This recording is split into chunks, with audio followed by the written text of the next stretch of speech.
Hi, it's Angela, and welcome to my channel, Befriend and Tend. Today's video is a quick chat about how to inject a little wonder and gratitude into your day with a quick little mental game called What's Your Origin Story? The basic idea behind What's Your Origin Story is really simple. You just pick up something in your home and you start contemplating what it took to get that item into your home. I've done this on and off throughout my life, like when my grandmother used to tell me stories about how my grandfather would milk the cow and bring the milk in, and then my grandmother would let it separate, and then she would churn the cream for 30 minutes to make butter. And I would think, wow, we just have to go to the store and buy it. But it wasn't until I watched a lesson in the Palouse Mindfulness course, which is free, and I'll link to it in the description below. But when I watched this lesson and I realized that it could be a specific intentional practice. In Dave Potter's meditation, he asks us to hold a raisin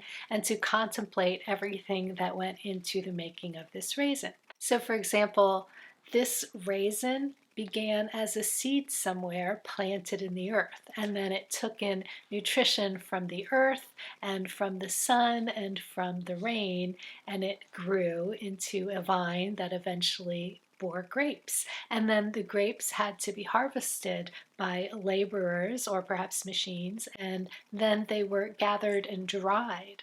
And then there were more people who needed to package and box the raisins and get them into the store where I could purchase them. The idea of the meditation is that this raisin contains all of that within itself. I really love that idea of seeing everything that is embodied in the things that we have in our homes.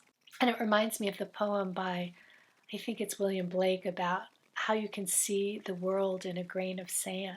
And you can apply this idea to so many things. Sometimes I look at my rescue mutt and I contemplate her origin story.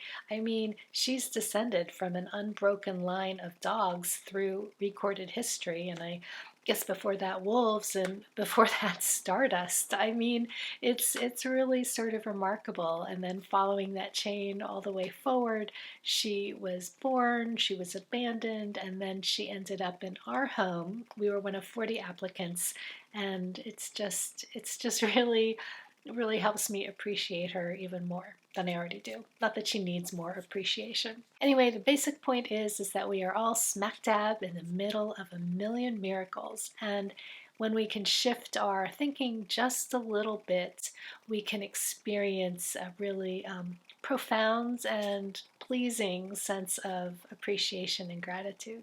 So give it a try and let me know in the comments how it worked for you. And if you enjoyed this video, hit the like button. I'll see you in the next video.